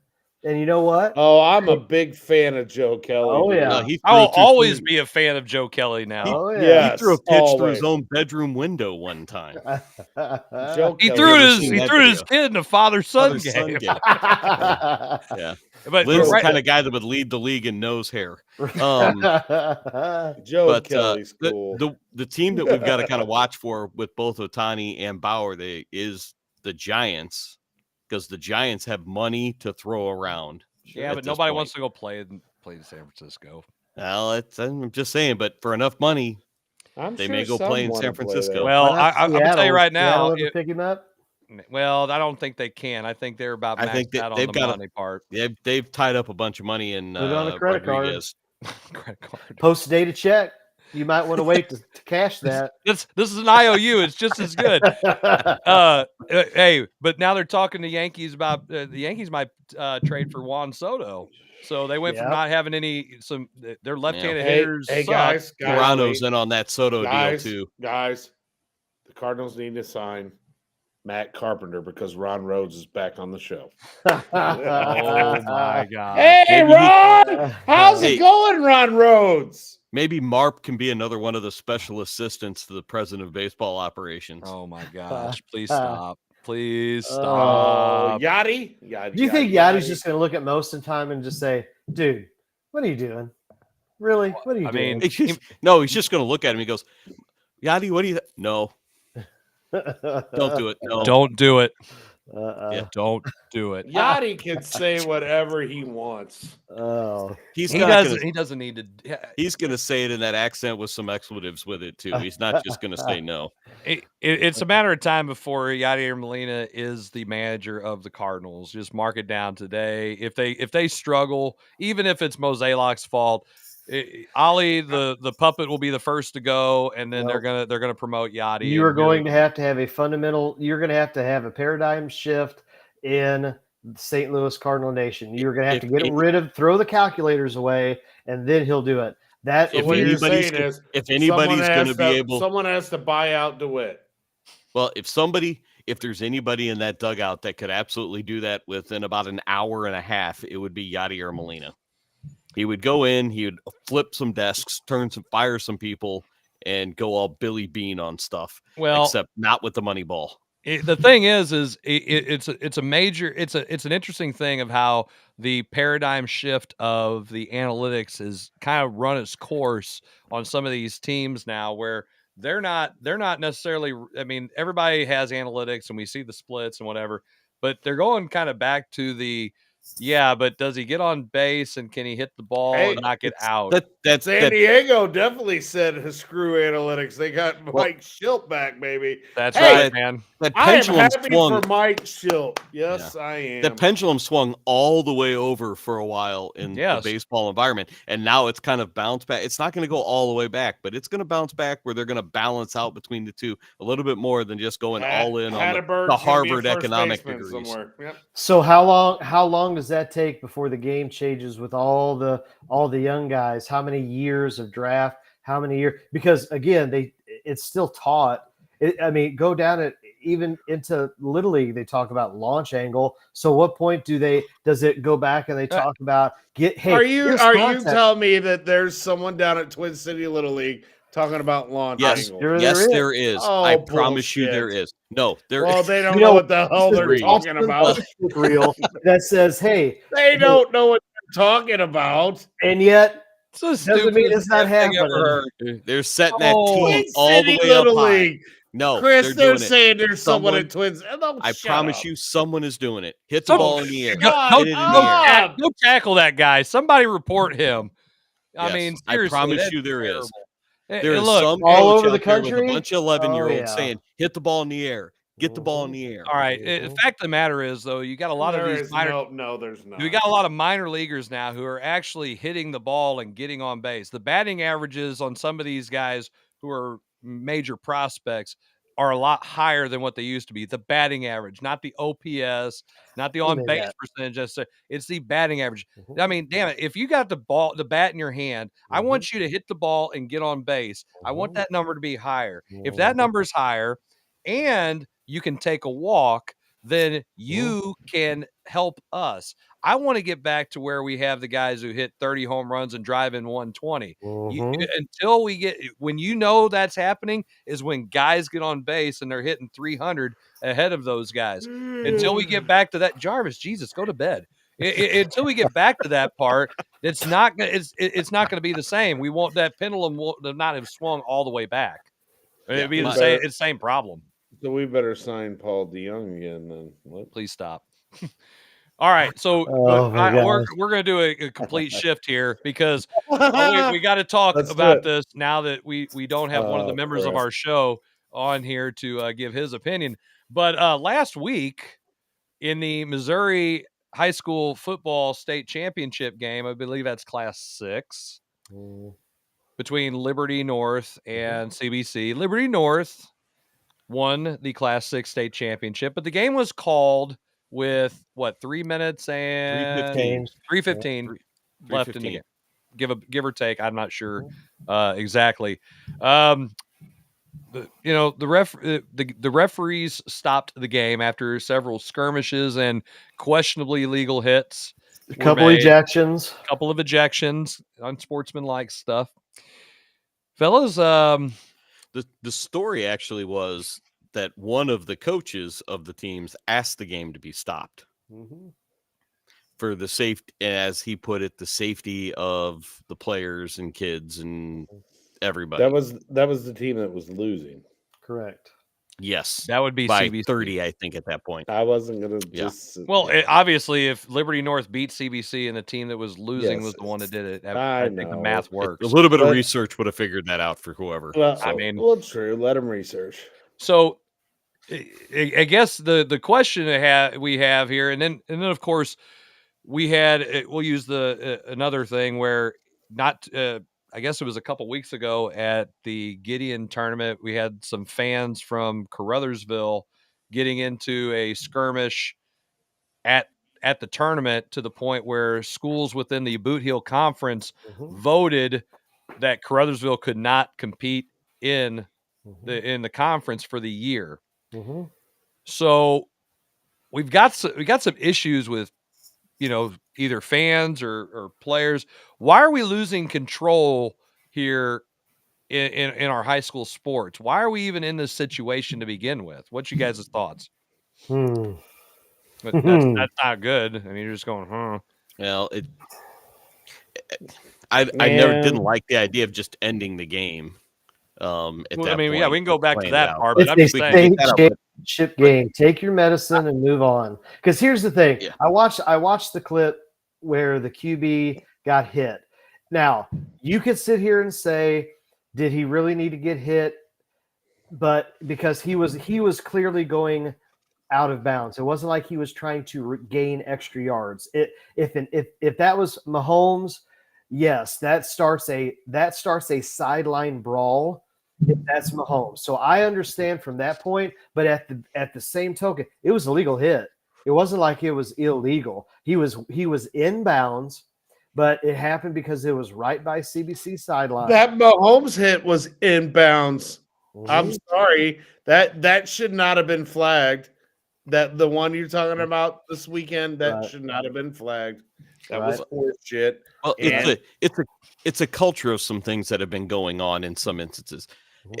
and it's happened with some of those games. Dude, CBC, I'm I not think, a is allowed fan for of, that to happen. you don't kick a team out of a conference because of a fan. So it wasn't even the actual athletes that were involved. Correct. No, you can.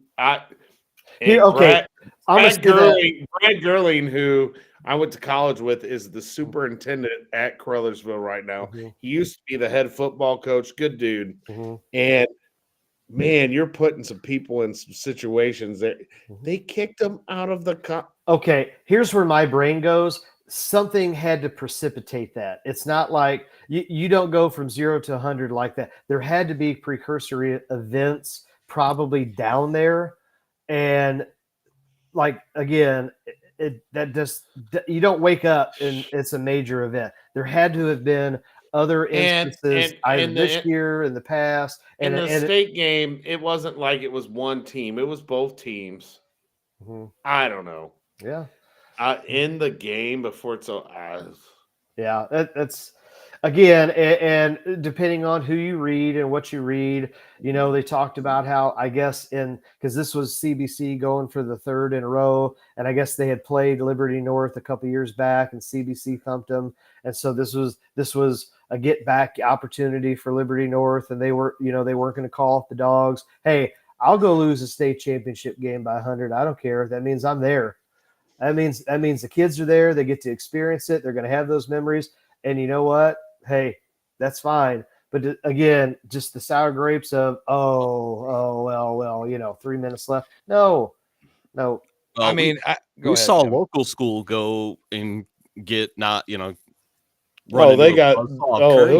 Hillsborough got their hand. They got their butt kicked. And they didn't throw in the white flag. They didn't call No. it quits. They played it Nope. out, and Coach Staharski did, kept control of his sideline and going through that, and ended the game on a, doing what they needed to do to finish that game and played it out. Because like Zach said, we made a state title game. I'll go lose by 100 in a state title game. Mm-hmm. So, And I'll go eat Shakespeare's after and enjoy every slice. You're damn right you would. you tell me, as many years I made as a player, made it to the Final Four.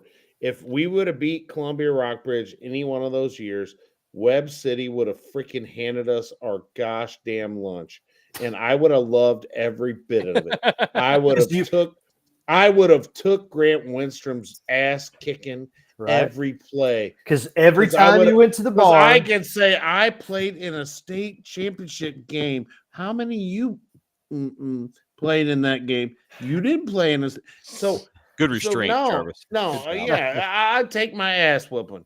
I would take my ass whooping and go home and still be able to go, I played in the state championship game. But I didn't. I made a Final Four, which I'll still talk smack about that. I made a Final Four 2 years in a row. I mean, come on. Pingle kind of looked wussy in this whole situation to me. Man, you must be calling. Chris, it like what do you think? You haven't said much. I put that topic out there for you guys, but I'll tell you right now. You put the topic out and won't come on. Yeah, okay. Going back to the CBC Liberty North game. I mean, I agree, man. Just you got to take your lumps and go. I mean, at the end of the day, if you've done it to somebody else, and I don't know 100% if it was about Yeah, and I don't know the whole score up context on it either. or any of Yeah. that stuff, or that's just the way they were going to play and say, we're not afraid of you because, you're defending class, whatever, state champions. Great. But you got to win with class, lose with the class, and you just got to deal with what you can deal with. And if the referees are going to call infractions, penalties, whatever you want to say, then that's what they're going to do.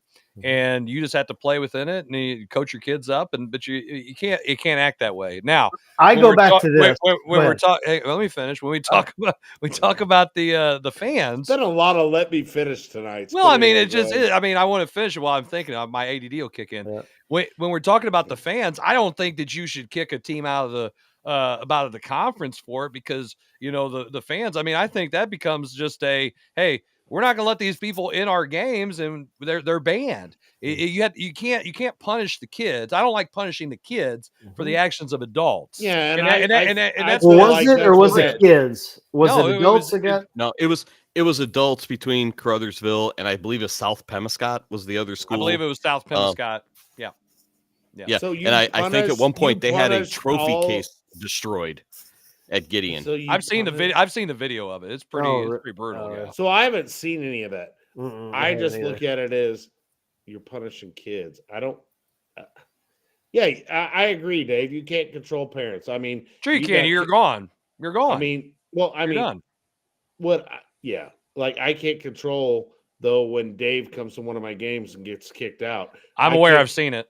Oh, I Okay. wasn't him. Oh, is it? So Was it him? yeah, he's gotten kicked out of a game. Oh, okay. And so I can't, as a coach, I can't control what someone's going to do behind me. Hey, wait. I couldn't control my parents getting kicked out of the game either at Valley Catholic. So that happened. That was It's fun. happened. I just think there's got to be more to it, and there's got to be history. There's got to there's going to be history. It's because they're conference rivals. And I mean, there's probably history between why this game with CBC and Liberty North. At the end of the day, I mean, if it's the kids doing things, then you punish the kids. And if I mean, at the end of the day, we want our kids to be safe while we're coaching at any point in time with our schools. But if it's an adult situation, then you just don't let those people around, and then you have to get the law involved to keep the kids safe. It gives a bad reputation for the school and the community when that's not necessarily the case. You know what I'm saying? Put flip flop, and you're not Caruthersville. You're everybody else in the Boot Hill Conference. Are they not doing that? Are they not protecting their own and their kids and saying, look, we're not going to allow that. We're not going to let those other people, that other school, that other community, and say, no, we're not doing it. I don't know enough facts on the whole situation either. You're right. So, and dude, I played at Caruthersville a couple times with Crystal, and dude, it was hostile. Right. Like their football field, the fence over there on our sideline, there was houses right back there, and we were called a lot of things, and so I don't know everything behind that. Them getting kicked. I don't know. This cannot be a one-off. There has to have been history for again. If that's the death penalty, whole conference, penalty, it doesn't just happen. Now they're allowed to come back in the conference next year. This is just a 1-year deal. They're not out forever. But Zach, so wait. It's a 1-year deal. 1 year. Yeah, it's just half a year. So all sports, right? Okay, so yes. here's the thing, though, Zach. You say this can't be a one-off. We live in a society where any of this stuff can be a one-off, and you're done. Okay, so that's not 100% factual just in that because we don't know. We don't know what all is transcribed, but at the same time, you can't assume that there has been history. There could be some kind of, I'll use the expression, a Karen or a Todd who just does not think that these kids or these people need to be in the school and we feel safety of our kids. Somebody should have done a better job of keeping some kind of control, whether they got law enforcement. And again, you might be right. There might have been a situation before and it's led up to this. I don't like punishing kids for the actions of adults is what it comes down to. And that's what sucks. If it's adults acting this way and we're punishing Caruthersville's athletes because of adults, that's where it's like, oh, that's bad. Yeah, because I mean, I You think get 4 years as an athlete in high school. You get 4 years, Right. and that's it. Well, they're not keeping them from competing. They're just not playing the conference. They can still play games. They can find a They got to place. go fill their schedule. And they're just not in a conference for the rest of the year. They're evidently going to be able to play in their districts and all that.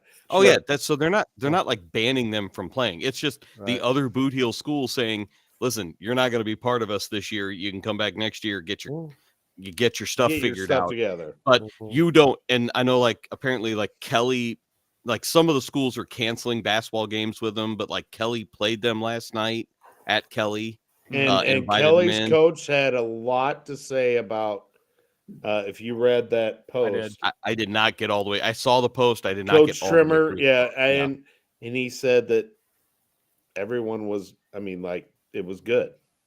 You know. Hey, and you know what? Hey, you play silly games, you get silly prizes. Maybe that's what it takes. Hold on, wait a second. You mean holding and keeping people accountable for their actions? Who knew? Who knew? Yeah, that would be such a great idea. But it's not the kids. If the kids did it, I understand that. That's a totally different argument. But it is reading this. I mean, Caruthersville was voted out for the remainder of the year for this. And now here's the thing. The decision means their students will not be eligible to compete in the Boot Hill Conference tournaments, conference championships, and any individual all-conference recognition. They can't even get the all-conference awards and anything like that because the actions of adults are affecting the students, and the students have to face the consequences for the adults. That's not right. Not fair. That's not right. It's not even about a fair thing. It's not right. It's not right. I agree. I mean, I get it. Kids are suffering because of adults' actions is horse crap. Well, 100,000. I wanted to say other things. Good restraint. Good job. Yeah, for once. Horse. But the thing is they don't have to, if the school feels like they're these other schools feel like they're not safe, they don't have to play. They don't want to play. So what does that do? That affects these kids. I don't like that crap. Nope. I wonder a little bit, and part of me also wonders a little bit is how much are all these other schools on board with this? Did this have to be a unanimous decision, or was this made with ADs, or was this made with superintendents? In those instances, could it just been like there's 8 schools, so 7 are voting? Could it be a 4-3? Is it? I go back. I don't know. I don't know enough. What's the history of what Caruthersville has done lately in, let's just say, all of the sports? Because again, if it's an opportunity, because once you're going to look after yourself, think about spring sports, think about what's going on. Does this give an opportunity for other schools to have better outcomes? All right. You know what I mean? So okay. So I'm going to speak on past, and this is past. So I don't know that it's still that way, but so we played Caruthersville a lot in the playoffs when I was at Crystal in football, right? Right. And so one year we went down there and we beat them, which furthered our playoffs in the state. That year they had played 12 games or whatever, 10 or 11, 12, whatever it was. Dude, I emailed some coaches, hey, man, you got some information on them, blah, blah, blah. We're talking coaches in their conference. I got every game they played that year, plus additional information that you do not usually get from conference foes. Like, for example, so I'm in a conference with Chris, right? We're in the same conference. Chris goes to the playoffs this year. And I got Joe Schmo coach from wherever in the hell state. And he contacts me and goes, hey, what can you give me on Pius? I'm going to probably go, dude, yeah, I want Pius to they're from my conference. I want them to win. I'm sorry, bro. I'm not going to send you this. That was not what I got when with Caruthersville. It was like, what do you want, Jarvis? Here you go. And it was like everything.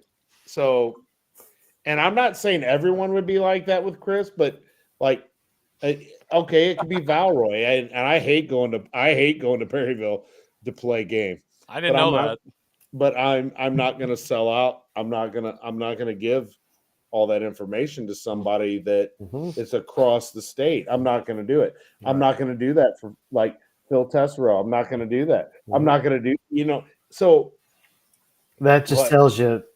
But every time I've had Caruthersville, I've gotten everything I wanted.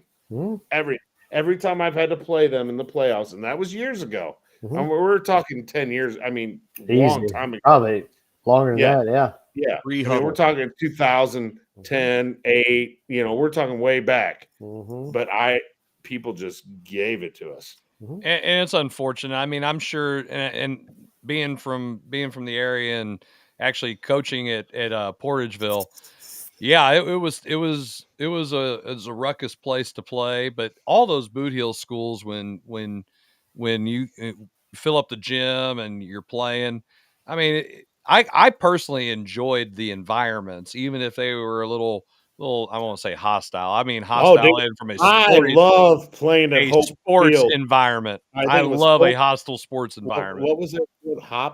Hope, whatever their field name is. I remember. I know what you're talking about. HOPKE or something like that. In the middle of town. Yeah. I love playing there. But I think it's the atmosphere there was awesome. Yeah. Now I want to very quickly before Chris says he wants to wrap it up. Here's my last 2 cents on the whole CBC thing. That comes off as sour grapes, and you can sit here and say, we don't want to get kids hurt. It comes off as, again, you've never had to get your butt kicked before, and so you don't know how to handle it. And you never were at schools where you had to count cards and you were still getting turbo clocked. And, the Mo Sports posters just say, oh, you lost 108, 102, get better. Like, that's what it comes off as.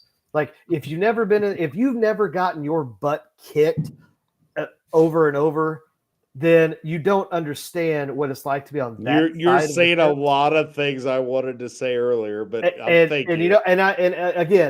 I've been fortunate enough to have some really good teams. I've been on the other end. I've been everywhere in between, which is again why my philosophy on fall forward is the way it is. Right? You guys give me crap for it, but but what I know what you're saying here, Zach, and I'm with you. Yeah. When I saw Pingle's explanation, and I'm not trying to call Pingle out, but when I saw his explanation, I went, "Really, dude?" Because you guys used to turbo clock some people, and it was it wasn't a big deal. And like turbo clock, like whooped some people. Oh, sure. So, #get better. And I don't even think CBC was to turbo clock yet. No, they weren't. Oh, no, it was 37 30s to teens. Yeah. It wasn't. It wasn't. But it came off when I now I want to preface this with I've only seen bits and pieces from all this thing.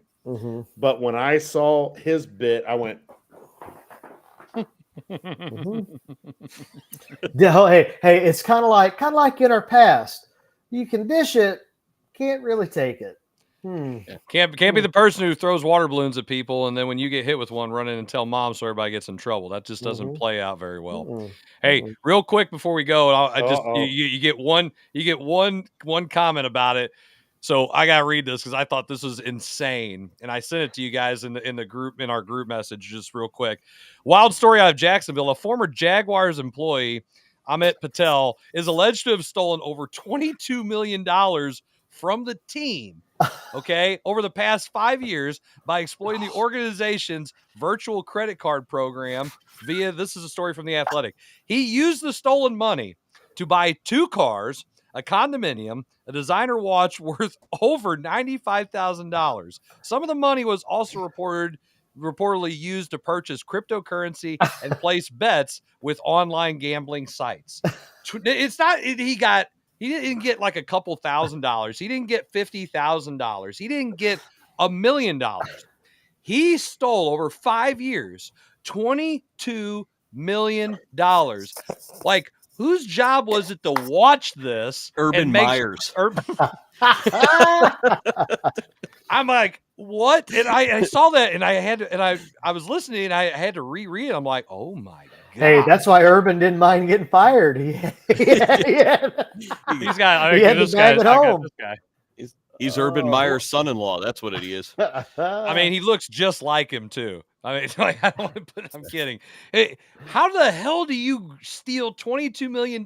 You an employee? He was probably some mailroom guy. Passwords. It was the passwords. 1, 1, 1, 2, 2, 2. Whose passwords? 1, 2, 3, 4.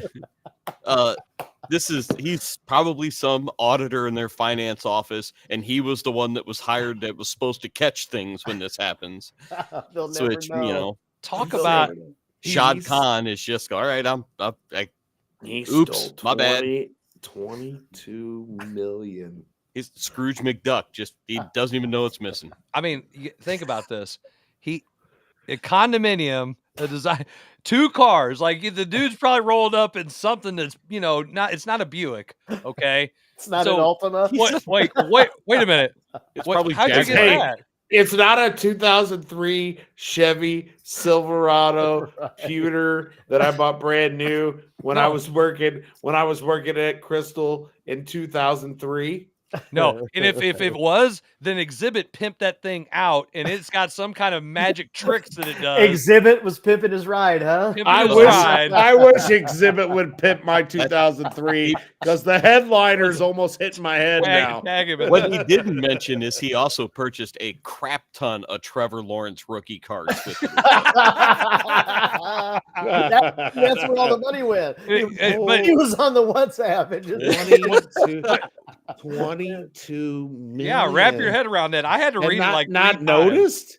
How does that go unnoticed? I'm telling you, he had to have been the auditor that was hired to catch that stuff. How many gentlemen's club just kind of happened to grow around the stadium right there? Can you imagine how much fun I'd have in 5 years? You got 5 years, and then you're 5 years of $22 million. I'm Richard Pryor in Brewster's Millions, and I am buying every freaking thing I can. Oh my God! Hey, how about this? How about the fact that this guy is probably he's probably the tech guy. I mean, realistically, he is the tech guy because he probably does have everybody's passwords, and he took advantage of the virtual credit card program.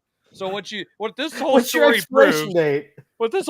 proves is, number one, you can watch Office Space and learn something, and 2, you don't trust the tech guys in these sort of situations. Like, if there's money missing, you probably ought to look there first.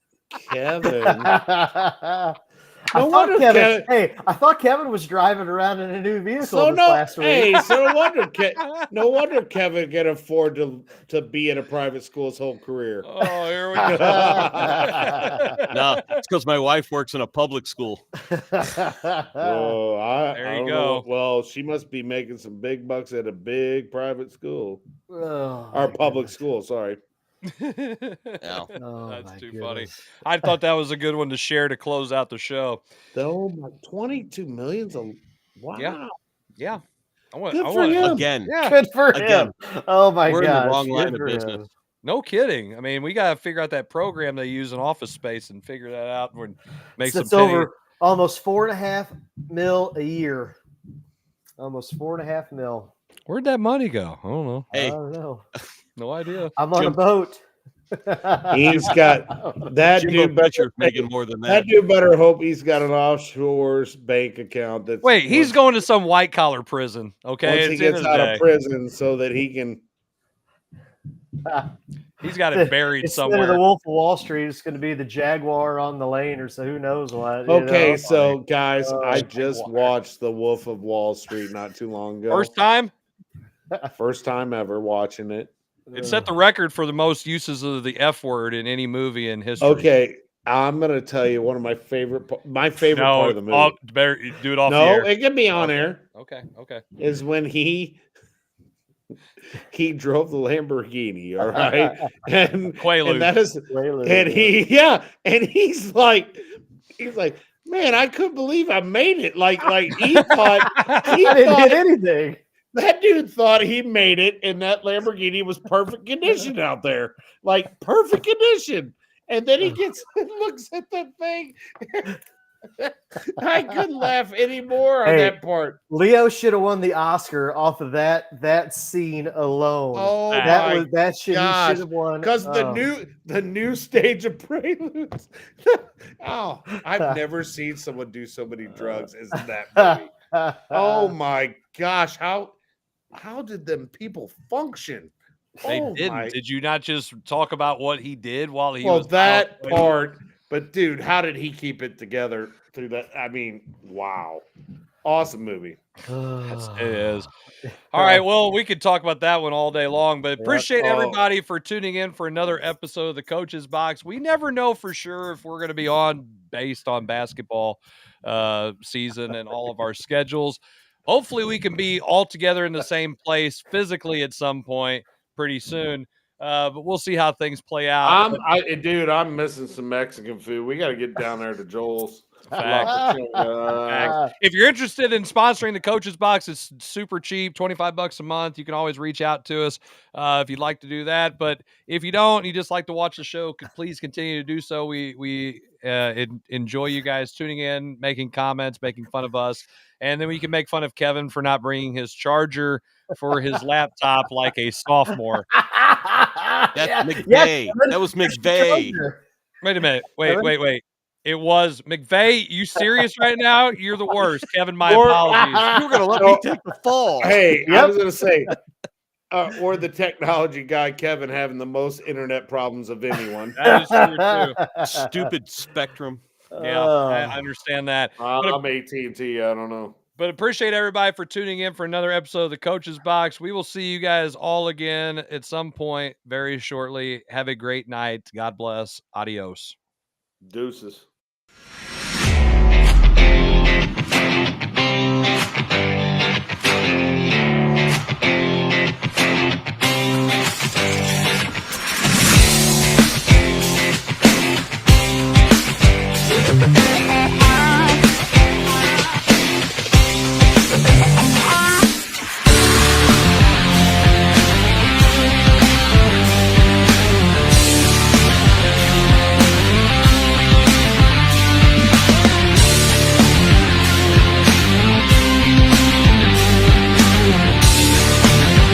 This episode of the Coach's Box, Call It Like We See It podcast is brought to you by Off the Rails Media.